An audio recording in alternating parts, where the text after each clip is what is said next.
আমার উম্মতের গড় বয়স হবে 60 থেকে 70। ওয়া আকাল্লুহুম মা ইয়াজুজু যালিক, এর চেয়ে বেশি হায়াত পাবে হাতে গোনা অল্প কয়েকজন। বেশিরভাগই 60-70-এর মধ্যে মরে শেষ। এই কথা শোনার পরে বিশ্বনবী আবার কাঁদতে শুরু করলেন, কারণ বিশ্বনবীর টেনশন হচ্ছে আগের উম্মতের হায়াত পাইছে বেশি, ইবাদত করছেও, আমার উম্মত হায়াত পাইছে কম, ইবাদতের সুযোগও। আরে আমার উম্মতের কি হবে, আমার উম্মতের কি হবে? এই নবী তো এমন নবী, সব নবীকে আল্লাহ একটা দোয়া করার সুযোগ দিয়েছিলেন, যে দোয়াটা করা মাত্রই কবুল। এটাকে আরবিতে বলে দাওয়া মুস্তাজাবা, লিকুল্লি নবিয়িন দাওয়া মুস্তাজাবা। সব নবীকে আল্লাহ একটা করে দোয়া করার সুযোগ দিয়েছে, আর এই দোয়াটা করা মাত্রই কবুল। আর সব নবীরা দুনিয়াতেই ওই দোয়া করে ফেলেছে। আল্লাহ রাসূল সাল্লাল্লাহু আলাইহি ওয়াসাল্লাম বলেছেন, ওয়া ইন্নী আফতাবিউ দাওয়াতি শাফাআতান লি উম্মতি ইয়াউমাল কিয়ামা। ওই দোয়াটা আমি দুনিয়ায় করি নাই, ওই দোয়াটা আমি তোমাদের জন্য কিয়ামতের ময়দানে যাতে তোমাদেরকে সুপারিশ করে জান্নাতে ঢুকাতে পারি, ওই জন্য রেখে দিয়েছি। কত কষ্টে বিষ্ণু ইসলাম ছিলেন, খাবার ছিল না, পেটে পাথর বেঁধেছেন। যদি বলতেন আল্লাহ ওই দোয়াটা করলাম, আপনি খাবার দেন, জান্নাতের খাবার পাঠাই দিত কে? উহুদের ময়দানে দাঁত ভেঙেছেন, রক্ত ঝরেছে, যদি দোয়াটা করতেন মুহূর্তে বিজয় দিত কে? কোন পরিস্থিতিতে ওই দোয়াটা বিশ্বনবী করছেন? রেখে দিয়েছে। দেখেন, অন্য নবীর সাথে আমার নবীর অ্যাটিটিউডে পার্থক্য। অন্য নবীরাও চাইলে রাখতে পারতো এদের উম্মতের জন্য, না, বিপদের দিনে ওটা কাজে লাগাই ফেলছে। প্রত্যেক নবী একটা করে দোয়া করার সুযোগ পেয়েছিল, যে দোয়াটা করা মাত্রই কবুল। সব নবীরা দুনিয়াতেই শেষ, একমাত্র শুধুমাত্র কেবলমাত্র আমার আর আপনার নবী ছাড়া রেখে দিয়েছেন তিনি, রেখে দিয়েছেন ওই দোয়া আমাদের জন্য, আমার জন্য, আপনার জন্য, আমাদেরকে বাঁচানোর জন্য ওই দোয়া রেখে দিয়েছে। চিল্লায় বলেন ঠিক কিনা? রেখে দিয়েছেন। কাঁদতে লাগলেন, আল্লাহ আগের উম্মতেরা হায়াত পেয়েছে 1000 বছর, ইবাদত করেছে বেশি, আমার উম্মতেরা 60 আর 70-এর মাঝখানে মরলে এদের নসিবে কি হবে? আমার উম্মতের তো ইবাদতের সংখ্যা কম। আবার কান্না শুরু করলেন, মন খারাপ।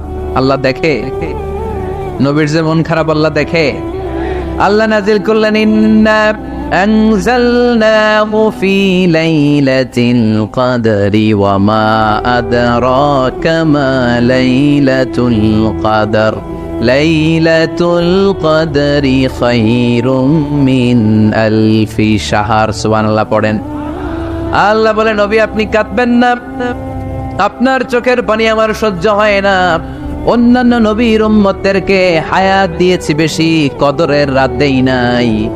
আপনার উম্মতকে যদিও হায়াত লম্বা দেই নাই, কিন্তু আপনার উম্মতকে আমি লাইলাতুল কদরের রাত দিয়েছি গো নবী। লাইলাতুল কদরি খায়রুম মিন আলফি শাহর, 1000 মাসের চেয়ে সেরা। এই এক কদরের রাতে যদিও 60 থেকে 70 বছরের মধ্যে মারা যাবে, কিন্তু এই এক কদরের রাতে ইবাদত করলে 1000 বছর ইবাদত করলে যে সওয়াব, তার চেয়ে বেশি সওয়াব আপনার উম্মতের আমলনামায় ঢুকায় দিবে কে? খায়রুম মিন আলফি শাহর, 1000 বছর। 1000 বছরে হয় 83 বছর 4 মাস। আলফি শাহর 1000 মাস, 1000 মাসে হয় 83 বছর 4 মাস। এজন্য কদরের রাতে ইবাদত করতে রাজি আছেন তো? বিশ্বনবীর যেখানেই মন খারাপ, মন ভালো করে দেয় কে? সর্বশেষ কিয়ামতের ময়দানে মাকামে মাহমুদে বিশ্বনবী সেজদায় পড়ে কাঁদবেন। আল্লাহ বলবেন, জিব্রাইল যাও, দুনিয়ায় কান্না সহ্য করতে পারি নাই, আজ কিয়ামতের ময়দানেও আমি আমার নবীরে কাঁদতে দেব না। ইযহাব ইয়া জিব্রাইল কুল লাহু মা ইউবকিক, যে আমার নবীরে বলো, নবী আপনি কাঁদেন কেন? সাইয়েদনা জিব্রাইল যে বললেন, নবী আল্লাহ জিজ্ঞেস করেছেন আপনার কান্নার কারণ কি। বিশ্বনবী তখনও সেজদা থেকে মাথা তোলেন না, সেজদায় পড়ে উত্তর দেয়, উম্মতি উম্মতি উম্মতি উম্মতি রব্বি হাবলি উম্মতি। আল্লাহ আমার গুনাহগার উম্মতের কি হবে? আল্লাহ আমার উম্মতের কি হবে? আল্লাহ আমার উম্মতের কি হবে? আল্লাহ বললেন, জিব্রাইল তাড়াতাড়ি যাও, আমার নবীর কান্না আমার সহ্য হয় না।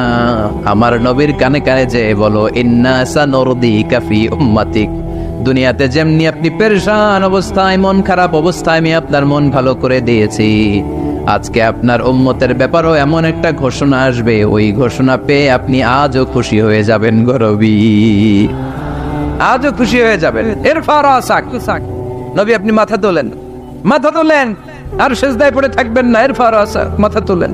সাল তুতা, কি চাইবেন চান দিয়ে দেব। ওয়াশফা তুশাফা, যার জন্য রেকমেন্ডেশন করবেন, যার জন্য সিগনেচার করে দিবেন, যার জন্য সুপারিশ করে দিবেন, তার সুপারিশই কবুল করে নেব। চিল্লায় কোন সুবহানাল্লাহ। এরপর বিশ্বনবী সুপারিশ করতে শুরু করবেন আর আমাদেরকে জান্নাতে ঢোকাতে শুরু করবেন। তারপরেও নবী ক্ষান্ত হবেন না। এরপর একটা পতাকা হাতে নিবেন, ওই পতাকার মধ্যে লেখা আলিফ লাম হা মিম দাল, মানে আলহামদু, লিওয়াউল হামদ, প্রশংসার পতাকা। ওইটা নিয়ে জান্নাতের দরজার সামনে দাঁড়াবেন। তখনও পেরেশান, সবাইকে নিয়ে, উম্মতের সব জান্নাতীদেরকে নিয়ে বিশ্বনবী দরজার সামনে দাঁড়িয়ে নক করবেন। ভিতর থেকে জিজ্ঞেস করা হবে, মান আন্ত, কে আপনি? আল্লাহ রাসূল বলবেন, আনা মুহাম্মদ। তখন রক্ষী ফেরেশতা বলবে, ঠিক আছে, আল্লাহ বলেছে আপনার আগে কারো জন্য যেন এই দরজা না খুলি। মুহূর্তের মধ্যে জান্নাতের দরজা খুলে দেয়া হবে। বিশ্বনবী প্রশংসার পতাকা নিয়ে সব উম্মতকে নিয়ে জান্নাতে ঢুকে যাবে। ওয়ালা সাউফা ইউতিকা রাব্বুকা ফাতারদা। নবী গো, আপনি নিরাশ হবেন না, ভয় পাবেন না, হাল ছেড়ে দিবেন না, আমার উপর ভরসা রাখেন। আপনার বিপদ আছে যেখানে, আমি আল্লাহ। বিশ্বনবী যেখানে বিপদে পড়েছেন, বিপদ থেকে উত্তরণ করেছে কে? এরপরে বিশ্বনবীর আল্লাহ স্মরণ করাই দিচ্ছেন, নবী আলাম ইয়াজিদকা ইয়াতীমান ফাআওয়া ওয়া ওয়াজাদাকা দাল্লান ফাহাদা। সুবহানাল্লাহ পড়া। তার মানে শপথ, রাতের শপথ, দিনের শপথ শেষ, কনফার্মেশন শেষ, এবার রিমাইন্ডার, স্মরণ করাই দিচ্ছে, নবী গো, আলাম ইয়াজিদকা ইয়াতীমান ফাআওয়া, আমি কি আপনার ইয়াতীম পাই নাই? আল্লাহ রাসূল সাল্লাল্লাহু আলাইহি ওয়াসাল্লাম যে ইয়াতীম ছিল জানেন? দুনিয়ায় আসার আগেই বাবা হারিয়েছেন, 6 বছর বয়সে মা হারিয়েছেন, মা ইন্তেকালের পরে দাদা আব্দুল মুত্তালিবের কাছে মানুষ হয়েছেন মাত্র 2 বছর। আল্লাহ রাসূলের বয়স যখন 8, দাদাকেও হারিয়েছেন। তারপরে চাচার কাছে ইয়াতীম নবী মানুষ হয়েছেন। আল্লাহ বললেন, নবী টেনশন কিসের? ওই যে আপনি ছোট্টবেলায় ইয়াতীম ছিলেন, আমি নিজে আপনার চাচার মাধ্যমে আপনার লালন পালনের ব্যবস্থা করে দিয়েছি। আলাম ইয়াজিদকা ইয়াতীমান ফাআওয়া, আপনি ইয়াতীম ছিলেন, আমি আপনার লালন পালনের ব্যবস্থা করলাম। ওয়া ওয়াজাদাকা দাল্লান ফাহাদা, আপনি পথ খুঁজছিলেন, আমি পথ দেখিয়েছি। আপনি ছিলেন দল্লান। দল শব্দের একটা অর্থ হচ্ছে ভ্রষ্ট বা গোমরা। আল্লাহ রাসূল কি ভ্রষ্ট ছিল? গোমরা ছিল না। আল্লাহ রাসূল ভ্রষ্ট ছিলেন না, গোমরা ছিলেন না। যদিও অফিসিয়ালি তিনি 40 বছর বয়সে নবী হয়েছেন, কিন্তু ওনার 40 বছরের আগের জীবনেও আমাদের জন্য অনুকরণীয়, অনুপম আদর্শ। চিল্লায় বলেন ঠিক কি না? এখানে দলের অর্থ হচ্ছে, নবী, you are searching the right way, then I guided you to the right way. You are searching the truth, আপনি সত্য পথ খুঁজছিলেন, খুঁজে পাচ্ছেন না, কোনটায় কোনটায়। আপনি পথ হারা পথিকের মতো খুঁজছিলেন। অনেক সময় হয় না, কিরে টাঙ্গাইল যাব, রাস্তা কি এইটা না ওইটা? মাঝে মাঝে আমরা দোদুল্যমান থাকি, আছে না নাই? আল্লাহ বললেন, নবী আপনি সত্য খুঁজছিলেন, সত্য কি এদিকে না ওদিকে? আমি বললাম, নবী ওই দিকে নয়, আপনি এই দিকে যান। এভাবে আমি আপনার পথ দেখিয়েছি। চিল্লায় কোন সুবহানাল্লাহ। আমরা যখন পথ ভুলে যাই, পথ দেখায় কে? জোরে বলতে হবে কে? আমি যদি কোনদিন পথ ভুলে যাই, হাত ছানি দিয়ে কাছে নিও, মমতার বন্ধনে আমায় বেঁধে সব ভুল ক্ষমা করে দিও। পড়েন, আমি যদি কোনদিন পথে ভুলে যাই, হাত ছানি দিয়ে কাছে নিও, মমতার বন্ধনে আমায় বেঁধে সব ভুল ক্ষমা করে দিও। চিল্লায় পড়তে হবে আমিন। এটা কিন্তু একটা দোয়া। যদি আল্লাহ পথ ভুলে যাই, পথ দেখায় দিও। প্রতিদিনই কিন্তু এই দোয়াটা পড়ি সূরা ফাতিহায়, ইহদিনাস সিরাতাল, সবাই বলেন ইহদিনাস সিরাতাল। O Allah, show us the right path, show us the correct path, show us the straight path. Allah সোজা রাস্তা দেখান, যে রাস্তা শুরু হয়েছে দুনিয়ায়, ঢুকে গিয়েছে জান্নাতে।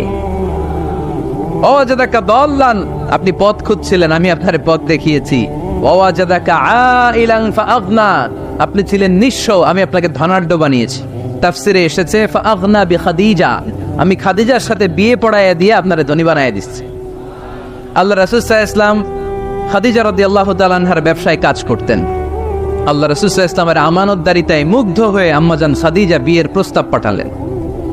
বিয়ে হয়ে গেল, আরশের উপর থেকে আল্লাহ সাইয়েদানা খাদিজাকে সালাম পাঠালেন। আর সাইয়েদাতুনা খাদিজা বললেন, নবী, আজ থেকে আমার সম্পদ বলে কোনো কথা নাই, সব সম্পদ আপনার পায়ের সামনে আমি ঢেলে দিলাম, আপনার যা মনে চায় এটা দিয়ে করেন, ইসলামের দাওয়াত দেন। ফাআগনা বিখাদিজা, খাদিজার সাথে বিয়ে করিয়ে দেওয়ার মাধ্যমে আল্লাহ রাসূলকে ধনী বানায় দিল কে? তার মানে 3টা রিমাইন্ডার দিলেন। 1 নম্বরে আপনি এতিম ছিলেন, লালন পালনের ব্যবস্থা করলাম। আপনি পথ খুঁজছিলেন, আমি আপনার সঠিক পথের দিশা দিয়ে দিলাম। আপনার টাকা পয়সা ছিল না, আমি আল্লাহ আপনারে ধনী বানিয়ে দিলাম। সুবহানাল্লাহ পড়েন। এবার 3টা কর্মসূচি কয়টা? আওয়াজ করে বলতে হবে, কয়টা? 1 নম্বর কর্মসূচি, ফাআম্মাল ইয়াতীমা ফালা তাকহার। নবী হে, খবরদার, এতিমদেরকে ধমক দিবেন না, এতিমদেরকে তাড়িয়ে দিবেন না, কারণ আপনি নিজেই তো এতিম ছিলেন, ঠিক কি না?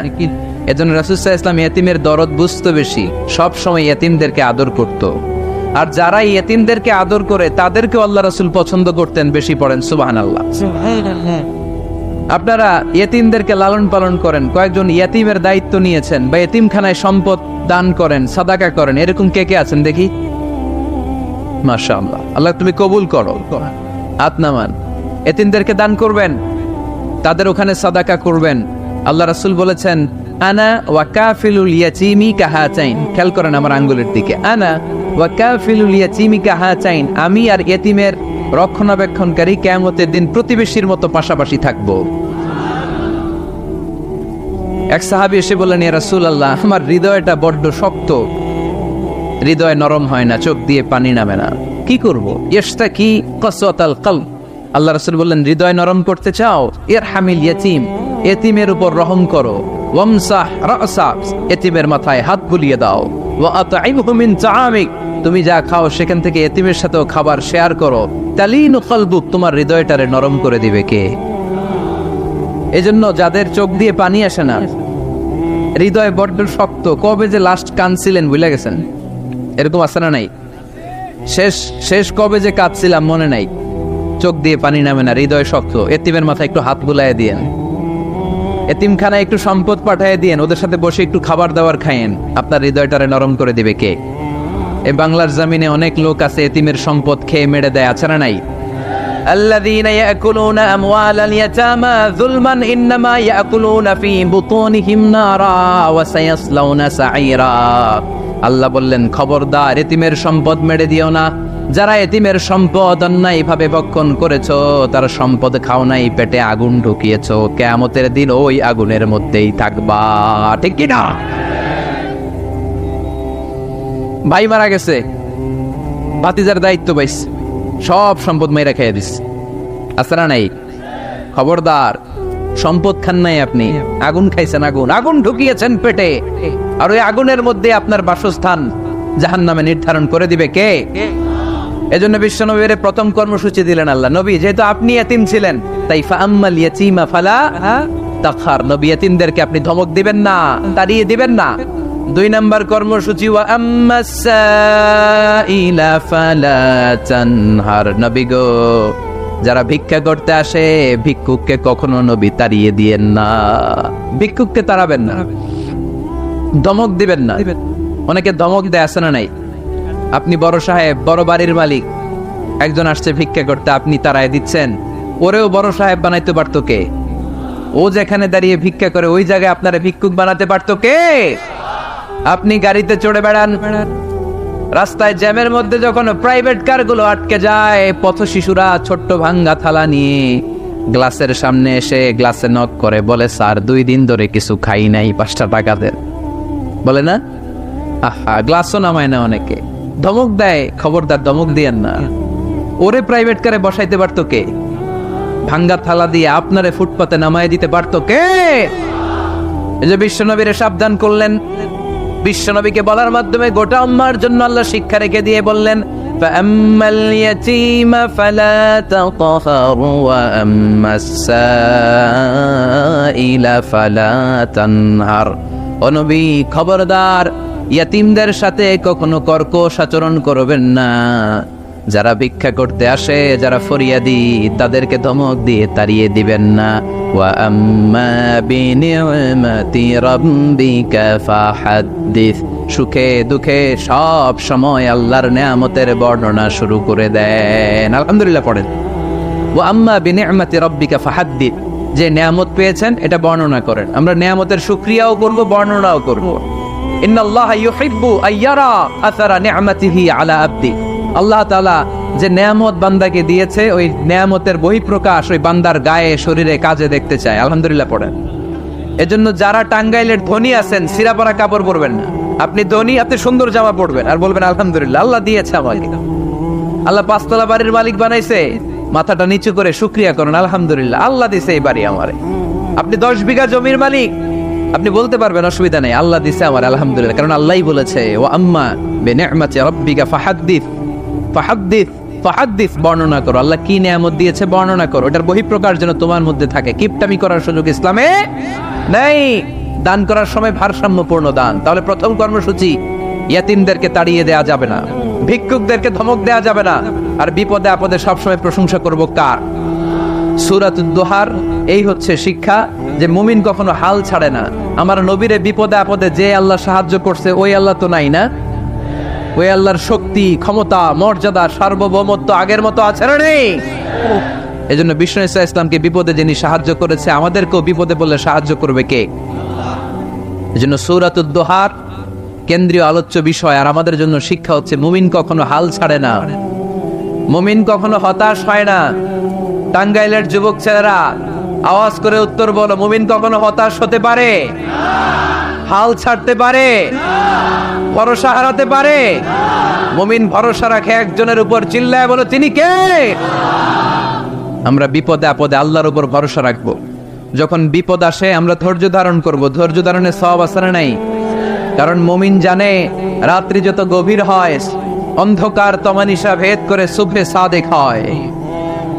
গর্ভবতী নারীর যেদিন পেটের ব্যথাটা বেশি বাড়তে থাকে বোঝা যাচ্ছে নতুন মেহমান আগমনের সময় কাছে এসেছে। জোরে কোন ঠিক কিনা? তেমনি মুমিনের জীবনে দুঃখ কষ্ট বিপদ যদি আসে বুঝতে হবে সুদিন দিন সামনে অপেক্ষা করছে। চিল্লায় বলেন ঠিক কিনা? আমাদের অনেক অভিযোগ, এইটা নাই ওইটা নাই, আল্লাহ তুমি এইটা দিলা না ওইটা দিলা না, এটা আমি পাইলাম না, এরকম কমপ্লেইন আছে না নাই? এক বছরে কয়দিন না খেয়ে থেকেছেন আপনারা?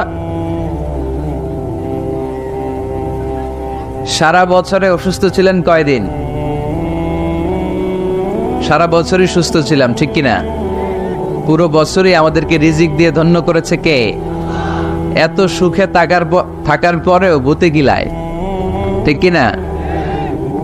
আমরা কমপ্লেইন করি আল্লাহ এইটা নাই ওইটা নাই, এইটা চাই ওইটা চাই, এইটা লাগবে ওইটা লাগবে। তো এই জন্য রাসূল সাল্লাল্লাহু আলাইহি ওয়াসাল্লাম বলেছেন উনজুর ইলা মান হুয়া আসফালা মিনকা, তোমার চেয়ে যে নিম্নগামী অবস্থানে আছে তার দিকে তাকায় দেখো যে তুমি কত সুখী, তাই না? তোমার চেয়ে উপরের দিকে যারা আছে তাদের দিকে তাকিও না, নিচের দিকে যারা আছে তাদের দিকে তাকাও। হাসপাতালের বার্ন ইউনিটে যান, আগুনে ঝলসে গিয়েছে যে সমস্ত মানুষের দেহ, তাদেরকে ভর্তি করা হয় হাসপাতালের বার্ন ইউনিটে। ওখানে গেলে দেখবেন যে তারা কিভাবে চিৎকার করে, সারা দেহটা ঝলসে গিয়েছে, জ্বলে পুরে সারখার। রক্তের মধ্যে একটা উপাদান আছে প্লাজমা, এটা ঠান্ডা করে ভিতরে ঢুকাইতে হয়। চিৎকার আর চিৎকার। হাসপাতালে ভর্তি ক্যান্সার রোগীকে দেখে আসেন, আমার তো এইটা লাগবে ওইটা চাই ওইটা চাই। একজন ক্যান্সার রোগী, ওরা জিজ্ঞেস করেন ভাই তুমি কি চাও? কয় কিচ্ছু চাই না, আমি খালি বাঁচতে চাই। আমি অনেক কিছু চাই, কিন্তু ক্যান্সারে আক্রান্ত রোগী কি চায়? একটা চাওয়া, তার এইটা ওইটা, বাড়ি ঘর ধন সম্পত্তি কিচ্ছু লাগবে না, সে শুধু কি চায়? বাঁচতে চায়। এজন্য বেঁচে যে আসি এজন্যই পড়তে হবে আলহামদুলিল্লাহ। মাবুদ তুমি যে বাঁচিয়ে রেখেছ, বেঁচে আছি আলহামদুলিল্লাহ। এজন্য সবসময় আলহামদুলিল্লাহ পড়তে রাজি আছেন তো? কারণ হিউম্যান ডিমান্ডস আর আনলিমিটেড, মানুষের চাহিদার কোনো শেষ নাই। আছে নারী আছে বাড়ি চাই, বাড়ি আছে গাড়ি চাই, এটা আছে ওটা চাই, ওটা আছে সেটা চাই। আল্লাহ রাসূল সাল্লাল্লাহু আলাইহি ওয়াসাল্লাম বললেন ওয়ালাইয়ামলা আফাহু ইল্লা তুরাব, কবরের মাটি তোর মুখে ঢোকার আগ পর্যন্ত তোর এই চাই চাই স্বভাব কোনোদিন থামবে না। লাউ আন্না লিকুল্লি ইবনি আদম ওয়াদিয়ান মিন যাহাব আহাব্বা আন ইয়াকুনা লাহু ওয়াদিয়ান। আল্লাহ রাসূল সাল্লাল্লাহু আলাইহি ওয়াসাল্লাম বললেন, বনি আদমের প্রত্যেককে যদি একটা করে জান্নাতের স্বর্ণের পাহাড়ের মালিকও বানিয়ে দেয়া হয়। স্বর্ণের পাহাড় দেখছেন আপনারা? টাঙ্গাইলে আছে নাকি? আমিও দেখি নেই। যে স্বর্ণের পাহাড় প্রত্যেককে যদি একটা করে আল্লাহ মালিক বানিয়ে দেয়, তারপরেও আমরা প্রত্যেকে আরেকটা পাহাড়ের মালিক হওয়ার জন্য ট্রাই করব। স্বভাব। আসলে সমস্যাটা কি? স্বভাব। বুঝে শুনে উত্তর করেন তো, একটা স্বর্ণের পাহাড়ের মালিক যদি আমি হই, শুধু আমি না, আমার 14 পুরুষ এটারে বিক্রি করে খেয়েও কি শেষ করতে পারবো? তাইলে আরেকটা স্বর্ণের পাহাড় লাগবে কেন আমার? আল্লাহ রাসূল সাল্লাল্লাহু আলাইহি ওয়াসাল্লাম বললেন, একটা স্বর্ণের পাহাড়ের মালিক হলেও আরেকটা স্বর্ণের পাহাড়ের জন্য মানুষ পাগল হয়ে যাবে। ওয়ালা ইয়ামলা আফাহু ইল্লা তুরাব। কবরের মাটি যেদিন ওর মুখে না ঢুকবে, ওর এই খাই খাই নাই নাই এই স্বভাব তার বন্ধ হবে। আমরা ওই অকৃতজ্ঞশীল বান্দাদের অন্তর্ভুক্ত হতে চাই। আমরা সুখে দুঃখে কি পড়ব? আরো জোরে পড়েন, কি পড়ব? শীতকালে কি পড়বেন? গ্রীষ্মকালে? দিনের বেলায়? রাতের বেলায়? খাওয়ার পর? না খেয়ে থাকলেও আমরা সব সময় আলহামদুলিল্লাহ পড়ব। আমরা সব সময় আল্লাহ শুকরিয়া করব। শুকরিয়া করলে আল্লাহ নেয়ামত বাড়িয়ে দেয়। লা ইন শাকারতুম লা আযীদান্নাকুম ওয়া লা ইন কাফারতুম ইন্না আযাবী লাশাদীদ। যদি আমার শুকরিয়া করো আমি নেয়ামত বাড়িয়ে দেব, আর না শুকরি করলে আযাব দেব। নাও দ্য ডিসিশন ইজ ইয়োর্স। সিদ্ধান্ত আপনার। আযাব চান নাকি আল্লাহর নেয়ামত চান? জোরে বলতে হবে, কি চাই?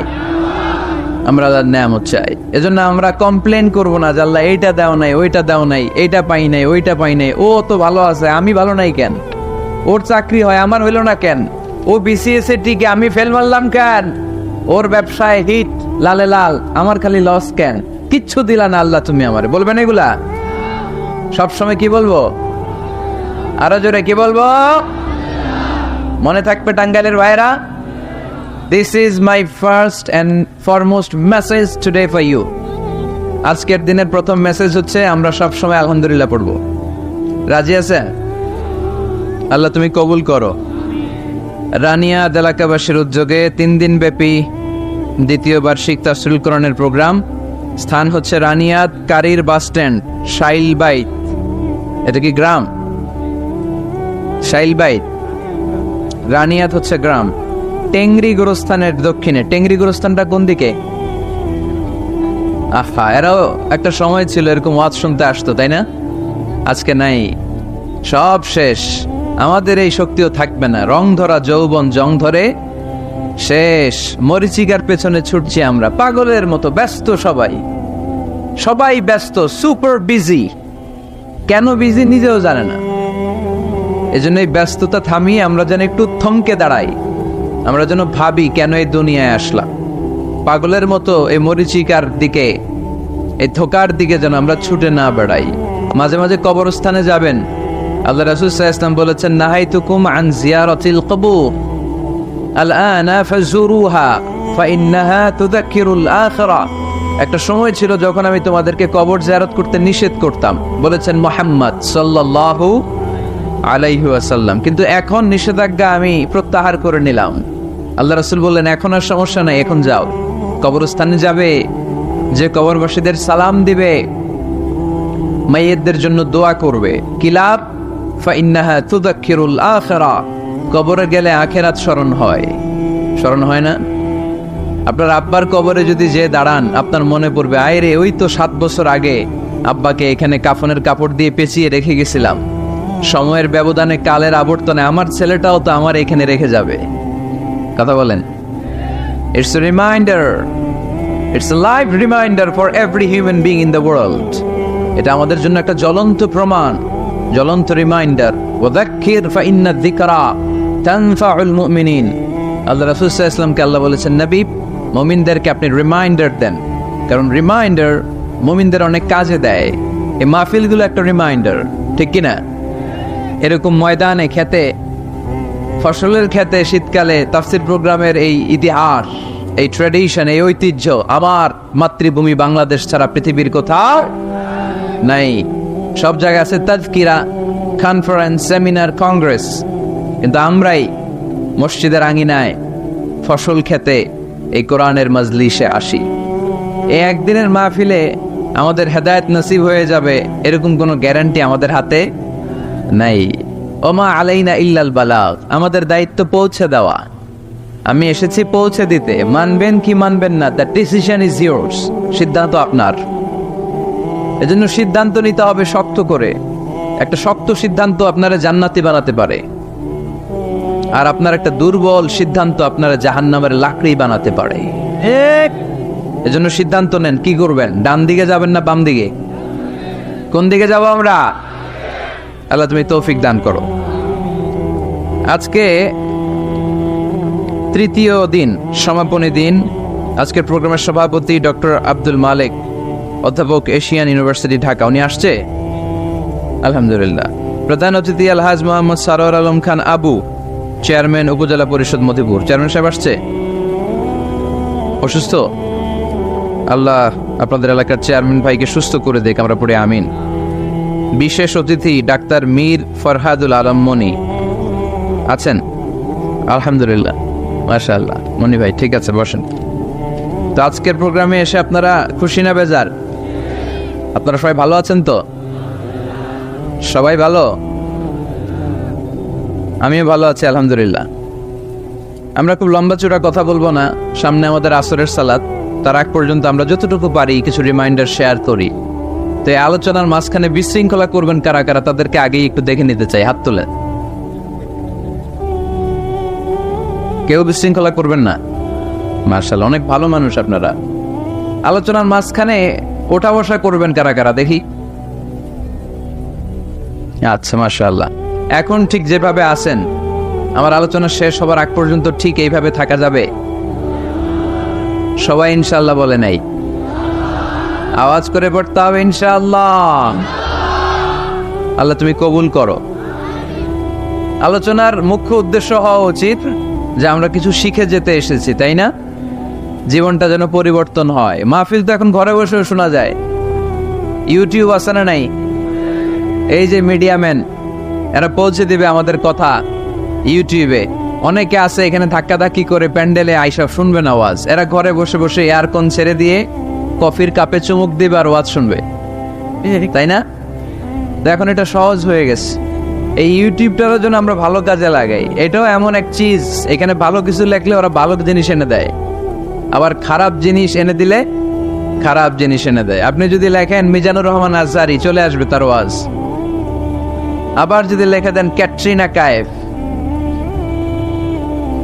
হ্যাঁ, লেখে যদি দেন বিপিএল এর দুম্মা চলে দুম, আসবে আসবে আসবে। So the decision is yours, সিদ্ধান্ত আপনার। কি লিখবেন ইউটিউবে, কি সার্চ দিবেন, বুঝে শুনে। তো আজকে আমরা যা শুনবো আমাদের হেদায়েতের উদ্দেশ্যে শুনবো, আমাদের লাইফটারে চেঞ্জ করার জন্য শুনবো। This Quran is a life changer. এই কোরআন মানুষের লাইফ চেঞ্জ করে। It's a problem solving methodology. এটা প্রবলেমের সলিউশন করে দেয়, সমাধান। কিন্তু সমাধান আমাদেরকে নিতে হবে। আমরা এই সমাধান নেওয়ার জন্য প্রস্তুত তো? আমি আপনাদের খেদমতে আমার খুতবার শুরুতে সূরাতুদ দুহা তেলাওয়াত করেছি। সূরা দুহা মুখস্থ আছে কার কার দেখি? ওয়াদ-দুহা ওয়াল-লাইলি ইযা সাজা। মাশাআল্লাহ, আতনামান। যাদের মুখস্থ নাই তারা মুখস্থ করে ফেলবেন, কারণ এটা একটা মোটিভেশনাল সূরা। কোরআনে পরপর দুইটা সূরা মোটিভেশনাল, পরপর 93, 94। 93 নম্বর সূরার নাম সূরাতুদ দুহা, সূরাটার নাম। 94 নম্বর সূরার নাম সূরাতু আল ইনশিরাহ। তাহলে আজকে আমরা সূরাতুদ দুহা থেকে শুনবো। সূরাটার নাম হচ্ছে সূরাতু আদ-দুহা। সবাই বলেন তো সূরার নাম কি? মাশাআল্লাহ, এটা কোরআনের 93 নম্বর সূরা। কত নাম্বার? এই সূরায় আয়াত আছে 11টি। কয়টি? এই সূরাটি মাক্কি সূরা। কি সূরা? এবার প্রশ্ন করে উত্তর দেন। সূরাটার নাম? সূরাটার নাম মাক্কি সূরা। সূরার নাম আচ্ছা, আদ-দুহা। কত নাম্বার সূরা? সবাই বলেন না কত নাম্বার? মাশাআল্লাহ। আয়াত কয়টা? সূরাটা মাদানী সূরা। কি সূরা? মাশাআল্লাহ, এই তো শিখতেছেন আপনারা। মানে মক্কায় অবতীর্ণ হয়েছে, এটা মোটিভেশনাল সূরা। রাসূল সাল্লাল্লাহু আলাইহি ওয়াসাল্লামের তখন মন খুব খারাপ। আমাদের মাঝে মাঝে মন খারাপ হয় না? আপনাদের মন খারাপ হয় কেন? হ্যাঁ, মাহফিল বন্ধ করে দেয়, এজন্য মন খারাপ হয়। কয়টা বন্ধ করবে? কয়টা বন্ধ করে রাখবে? এক জায়গায় বন্ধ হইতেছে, আরেক জায়গায় তো কথা বলার সুযোগ হচ্ছে। পাবলিকলি কথা বলার সুযোগ না দিলেও মোবাইল নিয়ে লাইভে কথা বললে শোনা যাবে না? আসলে বন্ধ করার সুযোগ নাই। বন্ধ করতে পারে একজন, চিৎকার করে বলতে হবে তিনি কে? যারা বন্ধ করতে চায় ওদেরকে আল্লাহ কবে বন্ধ করে দেয় ওইটারই কোনো হিসাব নাই। তুই বেটা মাহফিল বন্ধ করস, মদের আটটাখানা বন্ধ না করে, জুয়া খেলা বন্ধ না করে এরা মাহফিল বন্ধ করে। সমাজে যে অসঙ্গতি এগুলো বন্ধ করা দরকার। জুয়া খেলা, টেন্ডারবাজি, চাঁদাবাজি এগুলো বন্ধ করা দরকার। কোরআনের মাহফিল যারা বন্ধ করে এরা বুঝে না, কপাল পোড়া, এদের হেদায়েত নাই কপালে। চিল্লায় কোন ঠিক কিনা? আমরা এদের হেদায়েতের জন্য দোয়া করি। তো এক ভাইয়ের মন খারাপ হয়, মাহফিল বন্ধ হয়, এই জন্য। আপনাদের কি জন্য মন খারাপ? হ্যাঁ, গার্লফ্রেন্ড রাগ করছে এজন্য? তাহলে একই সমস্যা। আচ্ছা, তো নানা কারণে আমাদের মন খারাপ হয়। আল্লাহ রাসূল সাল্লাল্লাহু আলাইহি ওয়াসাল্লামের মন খারাপ। আমাদের মন খারাপ হলে আমাদের বন্ধুরা আমাদের মন ভালো করে। আল্লাহ রাসূল সাল্লাল্লাহু আলাইহি ওয়াসাল্লামের বন্ধু কে? আল্লাহ রাসূল সাল্লাল্লাহু আলাইহি ওয়াসাল্লামের যখন মন খারাপ হতো, স্বয়ং আল্লাহ তাআলা আল্লাহ রাসূলের মন ভালো করে দিত। সুবহানাল্লাহ, আসতে পড়েন। সুবহানাল্লাহ বললে লাভ আছে না? একবার সুবহানাল্লাহ বললে আকাশের জমিনের মাঝখানের যত গ্যাপ, ফাঁকা জায়গা, এই পুরো ফাঁকা জায়গাটাতে সওয়াব দিয়ে পরিপূর্ণ করে আল্লাহ আপনার আমলনামায় ঢুকিয়ে দেয়। এই যে এখন আওয়াজ করে কয় সুবহানাল্লাহ, সওয়াবের কথা শুনছে? খুব চালাক টাঙ্গাইলের লোকজন। সওয়াব আছে যেখানে আমরা আছি। সূরাতুদ দুহা মোটিভেশনাল সূরা। আল্লাহ রাসূল সাল্লাল্লাহু আলাইহি ওয়াসাল্লামের বড্ড মন খারাপ। রাসূল সাল্লাল্লাহু আলাইহি ওয়াসাল্লামের মন খারাপ, আল্লাহ সহ্য হচ্ছে না। তাই রাসূল সাল্লাল্লাহু আলাইহি ওয়াসাল্লামের মন ভালো করে দেওয়ার জন্য আল্লাহ একটা সূরা নাজিল করলেন। সূরাটার নাম সূরাতু আদ-দুহা।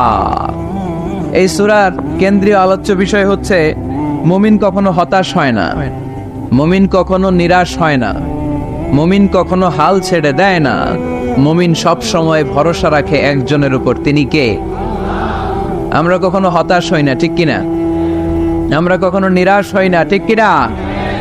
আমরা কখনো হাল ছেড়ে দেই না, আমরা ভরসা রাখি একজনের উপর, তিনি কে? Every time you feel like you cannot go on, you feel so lost that you are so alone. Don't despair and never lose hope, 'cause Allah is always by your side. Inshallah, পড়েন, Inshallah, Inshallah, you'll find a way.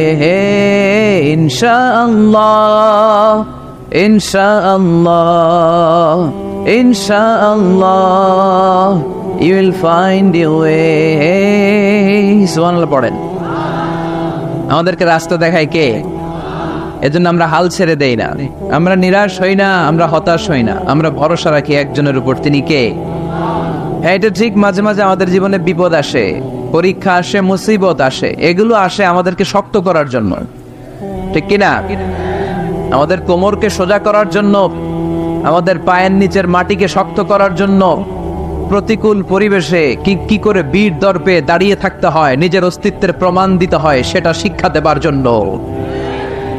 এজন্য মুমিনের হারাবার কিছু নেই। লা তাইয়াসু মির রাউহিল্লাহ, আল্লাহর রহমত থেকে নিরাশ হয়ো না।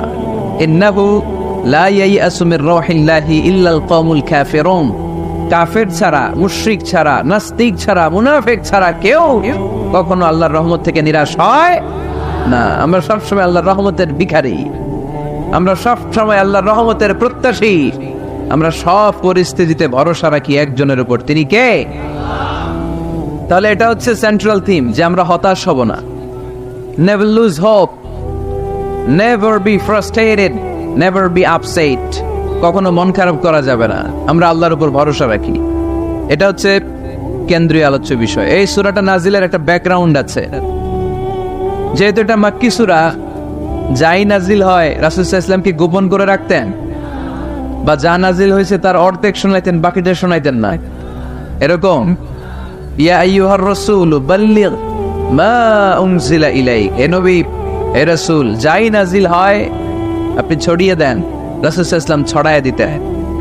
নিরাশ হওয়ার কারণ নাই। কত গুনাহ করেছেন, কত অন্যায় করেছেন, আপনার গুনাহ যত বড়ই হোক, আল্লাহর দয়া তার চেয়েও বড়, ঠিক কি না? আবার সাইয়েদনা ইব্রাহিম আল্লাহর কাছে নামাজের দোয়া করলেন। কিসের দোয়া?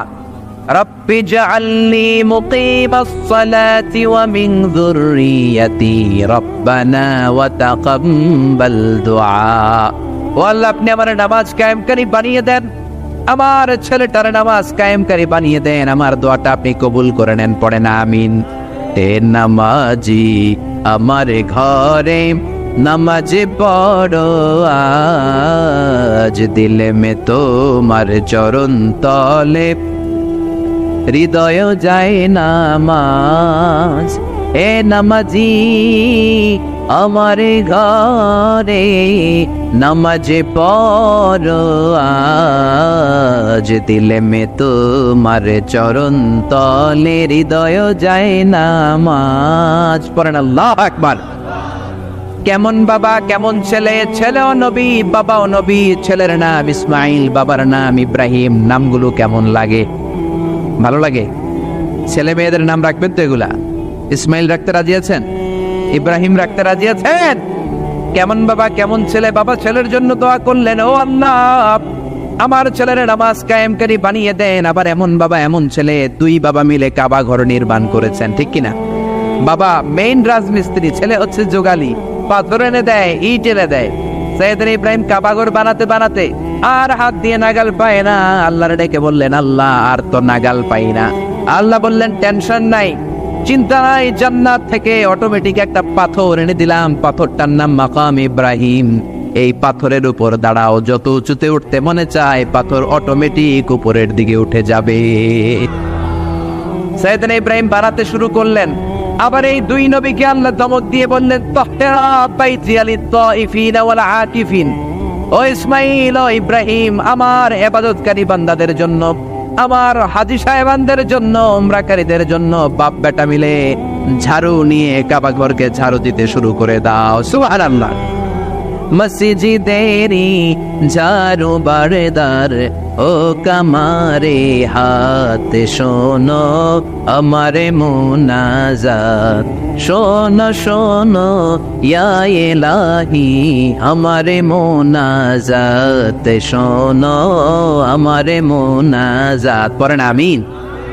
কত বড় হৃদয়ের মানুষ ছিল নবী, নবীদের বাবা আবুল আম্বিয়া খলিলুল্লাহ ইব্রাহিম আর তার ছেলে ইসমাইল, তারা মসজিদ ঝাড়ু দিয়েছে। আমরা মসজিদ পরিষ্কার করতে চাই না, এরকম আছে না নাই? একদল আছে মসজিদে ঠুইকাই বালু দেখলে মুয়াজ্জিন সাহেব রে খোঁজে, আছে না নাই? মুয়াজ্জিন সাহেব কোথায়? ইমাম কই? বালু কেন? টিকটিকির পায়খানা কেন? আপনি আসলেন কই মিয়া? আপনি ঝাড়ু দেন, আপনি পরিষ্কার করেন। নবী হয়ে তারা কাবা ঝাড়ু দিতে পারে, মসজিদ পরিষ্কার করতে পারে। আপনি কোন সলিমুদ্দি আর কলিমুদ্দি, ঠিক কি না? এজন্য মনে অনেক জ্বালা যন্ত্রণা, দোয়া করেন কবুল হয় না, মনে অনেক ব্যথা। আপনার ব্যথা যদি দূর করতে চান, এলাকার মসজিদ গুলারে পরিষ্কার করেন, মসজিদ যে ঝাড়ু দিয়ে দেন, আপনার মনের জ্বালা মিটিয়ে দিবে কে?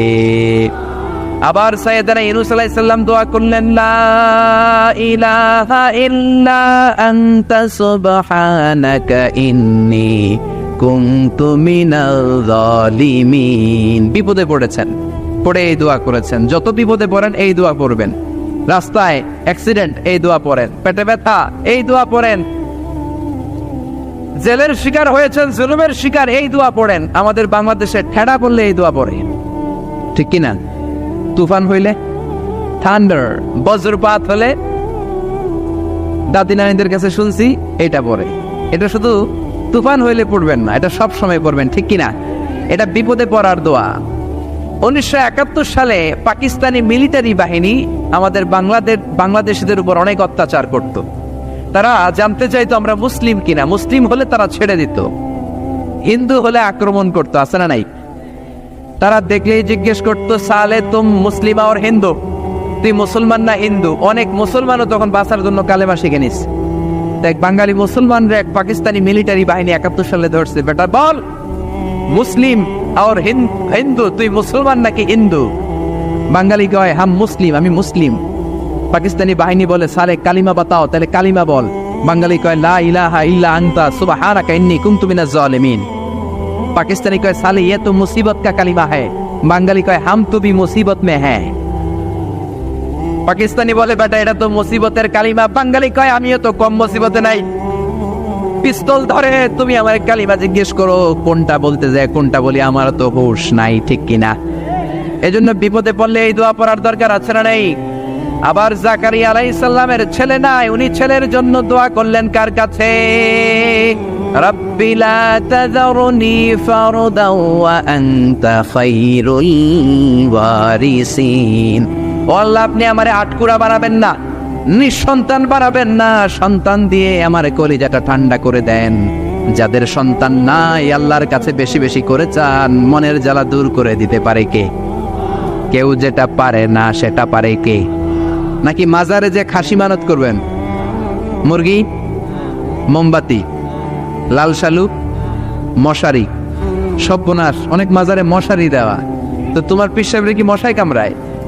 হ্যাঁ, যে লোকটা মাজারে মশারি দেয় দেখবেন ওর বাপেরে মশাই খায়, ওর মারে মশাই কামড়ায়, চিল্লায় বলে ঠিক কিনা? আরে বাবার কাছে যাও, মায়ের কাছে যাও, তাদের দোয়া বুলেটের আগেও কবুল হয়ে যায়। বুলেট মেরেছেন, বুলেট মিস হতে পারে, বোমা মেরেছেন, বোমা মিস হতে পারে, মায়ের দোয়া মিস হতে পারে। ও গো মা তুমি এই ধরনের শ্রেষ্ঠ নেয়ামত, তোমারই পদ তলে রয়েছে জান্নাত। ও গো মা তুমি এই ধরনের শ্রেষ্ঠ নেয়ামত, তোমারই পদ তলে রয়েছে জান্নাত, ঠিক কিনা? এজন্য দোয়া চাইবো মায়ের কাছে, বাবার কাছে। অনেকে না বুঝে মাজারে মশারি দেয়, লাল শালু দেয়, মোমবাতি দেয়। যে লোকটা মরে আছে ওর কি আলোর দরকার আছে? জোরে বলেন। আপনার জ্বালানো মোমবাতির আলো মাটি ফেড়ে কবরে ঢুকে সে আলো পায়, তো তাকে দেন কেন? গ্রামের যে সমস্ত ছেলে মেয়েদের ঘরের মধ্যে ইলেকট্রিসিটি নাই, জেনারেটর নাই, বিদ্যুতের অভাবে পড়াশোনা করতে পারেন, ওই মেধাবী ছেলেগুলোর ঘর খুঁজে খুঁজে তাদের ঘরে মোমবাতি পৌঁছায় দেন, আপনার আব্বার কবরটারে আলোকিত করে দিবে কে? এগুলো করে না। মাজারে যে খাসি দেয়, মাজারে ছাগল দেয়, মাজারে ছাগল দেয়া যাবে না, খাসি দেয়া যাবে না, মানত করা যাবে না। মানত করতে হবে একজনের জন্য, তিনি কে? সে আল্লাহ বললেন গোলাম চাইতে হবে শুধু আমার কাছে। সব নবীরা এইভাবে দোয়া করেছেন। সৈয়দনা ঈসা আলাইহিস সালাম দোয়া করেছেন, আল্লাহ আপনার কাছে আমি দোয়া করি আমার আপনি শেষ নবী বানায়া দেন। কোন নবী? জোরে বলেন। এটা কি সম্ভব? কারণ শেষ নবী একজন আছে না নাই? কি নাম? সবাই বলেন কি নাম? মুহাম্মদ সাল্লাল্লাহু। আল্লাহ বললেন না না, উল্টা পাল্টা আবদার করো না, ওই নবুয়তি দিয়ে দেয়া হয়েছে। ঈসা বললেন ওকে, আমি পড়েছি ইনজিলের মধ্যে ওই নবীর উম্মতের এত মর্যাদা, বনি ইসরাইলের অনেক নবীর চাইতে নাকি উম্মতে মুহাম্মাদের মর্যাদা অনেক বেশি হবে। আল্লাহ শেষ নবী আমাকে বানালেন না, ওকে, কিন্তু আমার উম্মতকে ওই উম্মত বানান। আল্লাহ বলেন নো, ওইটাও দেয়া হয়ে গেছে। পাবে কে? বিশ্বনবী পাবে। বিশ্বনবীর উম্মত আমরা হলাম উম্মতে মুহাম্মাদি। আমাদের মধ্য থেকে যারা আলেম হবে, হক্কানি আবেদ হবে, আল্লাহর ওলি হবে, বনি ইসরাইলের অনেক নবীদের চাইতেও তাদের মর্যাদা বেশি হয়ে যাবে। সুবহানাল্লাহ। এবার উনি চোখের পানি ছেড়ে দিলেন। আল্লাহ দোয়া করলাম আমার শেষ নবী বানালেন না, দোয়া করলাম আখিরি উম্মত আমারে দেন, আমারে দিলেন না। এবার আমি দোয়া করি, এই দোয়া কিন্তু ফেলতে পারবেন না। আল্লাহ বললেন করো করো। সাইয়েদনা ঈসা বললেন আল্লাহ তাহলে আপনি আমাকে এই পৃথিবীর মধ্যে ওই নবীর উম্মত করে আরেকবার দুনিয়াতে পাঠানো লাগবে। সুবহানাল্লাহ। কবুল করে নিল কে? পৃথিবীতে একজন নবী এখনো মরে নাই। কি নাম? ঈসা আলাইহিস সালাম। উনি আসবেন ইমাম মাহাদির 7 বছর যখন হবে, তার গভর্নিং 7 বছর চলে যাওয়ার পরে আসবেন। ঈসা আলাইহিস সালাম যখন আসবেন, এসে দাজ্জালকে, অ্যান্টি ক্রাইস্টকে নিজ হাতে হত্যা করবেন। চিল্লায় বলেন ঠিক কিনা? এটা ছিল ঈসা নবীর দোয়া। এবার বিশ্ব নবী কোন দোয়া করেছেন জানার দরকার আছে না নাই? বিশ্বনবী বলেন লিকুল্লি নবীন দাওয়াতুন মুস্তাজাবা, প্রত্যেক নবীর জন্য একটা করে দাওয়া মুস্তাজাবা আছে। আলেম যারা আছেন তারা বুঝবেন, দাওয়া মুস্তাজাবা মানে এমন দোয়া যেটা কবুল হয়ে যায়। দোয়া করলেই, কথা বলেন, দোয়া করলেই কবুল। এরকম দোয়া রব্বুল আলামিন সব নবীকে একটা একটা করে দিয়েছেন। ওই দোয়াটা করলেই সেকেন্ডের মধ্যেই কবুল করে দেয় কে? সব নবী ওই দোয়া দুনিয়াতেই করে ফেলেছে। বিশ্বনবী বললেন লিকুল্লি নবীন দাওয়া মুস্তাজাবা, সব নবীর জন্য একটা স্পেশাল দোয়া আছে, দাও বিহা, যেই দোয়াটা নবীরা দুনিয়াতেই করে ফেলেছে। ওয়া ইন্নী আখতাবিউ দাওয়াতি শাফাআতান লি উম্মতি ইয়াউমাল কিয়ামাহ। আল্লাহু আকবার। আর আমি আমার দাওয়া মুস্তাজাবা স্পেশাল দোয়াটা এখনো করি নাই, আমার দোয়াটা এখনো আমি জমিয়ে রেখেছি। কিয়ামতের কঠিন ময়দানে আমার উম্মত যখন বিপদে পড়ে যাবে, আমার উম্মতের জান্নাতে যাওয়ার ব্যাপারে ঝামেলা লেগে যাবে, আল্লাহর অনুমতি ক্রমে শাফাত করে করে আমি আমার উম্মতদেরকে জান্নাতে ঢুকিয়ে দেব। তখন আমি ওই দোয়াটা করব। বিশ্বনবী সেজদায় পড়ে থাকবেন কিয়ামতের ময়দানে, সব নবীরাও বলবে ইয়া নাফসি ইয়া নাফসি। কেউ যখন আল্লাহর কাছে যেতে পারবে না, সবাই মিলে বিশ্বনবীর কাছে যাওয়ার পরে বিশ্বনবী তখনও মাথা তুলবেন না। বিশ্বনবী কপাল ঠুকে কেঁদে কেঁদে বলবেন রব্বি হাবলি উম্মতি, ও আল্লাহ আমার উম্মতকে আপনি মাফ করে দেন। সুবহানাল্লাহ। আল্লাহ বলবেন নবী ইরফা রাসাক, মাথা উঠান, সাল তুতা, আজকে যা চাইবেন তাই দিব, ইশফা তুশাফা, যারাই শাফাত করবেন আমার অনুমতি ক্রমে কবুল করে নিব। সুবহানাল্লাহ। বিশ্বনবী চাইলে ওই দোয়াটা দুনিয়াতেই করতে পারতেন অন্য নবীদের মতো, ঠিক কিনা? অন্য নবীরা যেমনি নিজেদের প্রয়োজনে ওই দোয়াটা দুনিয়াতেই করেছে, আমার নবীকে ওই রকম করেছে নাকি? তার মানে আমার নবীর আমাদের জন্য মায়া বেশি না কম? আমার জন্য রেখে দিয়েছেন ওই দোয়াটা, আপনার জন্য রেখে দিয়েছেন দোয়াটা, আমাদের জন্য দোয়াটা রেখে দিয়েছেন। আমরা যখন কিয়ামতের ময়দানে বিপদে পড়ে যাব, বিশ্বনবী দোয়া করে করে আমাদেরকে জান্নাতে ঢুকিয়ে দিবেন, ঠিক কিনা? বিশ্বনবী দুনিয়াতে কম আঘাত সহ্য করেন নাই। যেই লোকটার বাইরের চামড়া থেকে রগ দেখা যেত, রগের ভেতর দিয়ে যে রক্তগুলো দৌড়া দৌড়ি করে সেটাও দেখা যেত। সুবহানাল্লাহ। পৃথিবী এত সুন্দর মানুষ দেখে নাই। ওই লোকটাকে পাথর মেরে মেরে তায়েফের ময়দানে রক্তাক্ত করা হয়েছে 3 বার। আমি দেখে এসেছি এবার জায়গাটা। একবার আহত হলেন, আবার উঠলেন, আবার পাহাড়ের কাছে গেলেন, আবার মারা হলো, আবার পাহাড়ের ওই পাশে গেলেন, আবার মারা হলো। 3 বার পাথর মারা হলো। বিশ্বনবী নিজের কোনো প্রয়োজনে, নিজের স্বার্থের জন্য যান নাই, তায়েফবাসীদের জান্নাত নিশ্চিত করার জন্য, তাদের ভালোর জন্য, তাদেরকে দাওয়াত দেওয়ার জন্য গিয়েছেন। তারপরও মায়ের আসানা নাই, তখনও বিশ্বনবী দোয়া করেন নাই। ওই দিন যদি দোয়া করতেন আল্লাহ তায়েফবাসীদেরকে আপনি শেষ করে দেন, সেকেন্ডের মধ্যে পুরো তায়েফকে পাউডার করে দিতে পারত কে? উহুদের ময়দানে তীর এসে বিশ্বনবীর দাঁতের মধ্যে বিঁধে গেল, ঝরঝর করে রক্ত ঝরলো। ওই কঠিন দিনেও বিশ্বনবী ওই দোয়াটা করেন নাই, ঠিক কিনা? বদরের ময়দানে 313 জন সাহাবী নিয়ে বিশ্বনবী চোখের পানি ছাড়ছেন। আবু বকর বলেন ইয়া রাসূলুল্লাহ ইয়া হাবিবাল্লাহ, মাথা উঠান, আপনি এমন ভাবে দোয়া করেছেন আমার মন সায় দেয়, আমার মন বলে আজকের দোয়া আল্লাহ ফেরাবে না, উঠেন। বিশ্বনবী চাইলে ওই জন্য বলতে পারতেন কুরাইশদেরকে আল্লাহ আপনি নাস্তানাবুদ করেন, করে দিত কে? প্রচন্ড ক্ষুধার সময় বিশ্বনবী যখন মক্কায় কেঁদে কেঁদে হয়রান, তখন ওই দোয়াটা করেন নাই, ঠিক কিনা? 3 বছর আত্মীয় স্বজন সহ শিয়াবে আবু তালেবে জেল খেটেছেন। কয় বছর? জোরে বলেন। প্রথম বছর খেয়েছে ছাগলের গোশত, সবাই ছাগল পালতো, নিজেদের ছাগলের গোশতগুলো খেয়েছে। দ্বিতীয় বছর কোনো ছাগল নেই, ছিল ছাগলের রোদ্রে শুকানো চামড়াগুলো, পানিতে ভিজিয়ে ভিজিয়ে চামড়া খেয়েছে। তৃতীয় বছর ছাগলের চামড়াও নাই, কি নাই? তৃতীয় বছর ছাগলের চামড়াও নাই, ছিল গাছের বাকল, গাছের পাতা। শিয়াবে আবি তালেবে বিশ্বনবী গাছের পাতা খেয়ে, গাছের চামড়া খেয়ে জীবন ধারণ করেছেন। বিশ্বনবীর এলাকার লোকগুলো, মুমিনগুলো কেঁদে কেঁদে হয়রান। তখনও যদি বিশ্বনবী দোয়া করতেন, কবুল করত কে? মদিনায় দুর্ভিক্ষ, কোনো খাবার নাই, বিশ্বনবীর পেটে কোনো খাবার নাই, কোনো দানা পানা পড়ে নাই। বিশ্বনবীর কলিজার টুকরা নাতি হাসান আর হোসাইনের পেটেও কোনো খাবার নাই। বিশ্বনবীর কলিজার টুকরা ফাতেমার পেটে কোনো খাবার নাই। চাইলে বিশ্বনবী তখন দোয়াটা করতে পারতেন না? বিশ্বনবী মসজিদে নববীতে জোহরের নামাজ পড়ে হাসান হুসাইনকে দেখতে গেলেন, যে দেখে ফাতেমা রান্না করে। আসলে কি রান্না করে? চুলার মধ্যে পাতিল দিয়ে পানি গরম করে আর হাসান হুসাইনকে বুঝ দেয়, ঠিক কিনা? বিশ্বনবীর পায়ের আওয়াজ শুনে ঘুমন্ত হাসান আর হুসাইন জেগে গেল।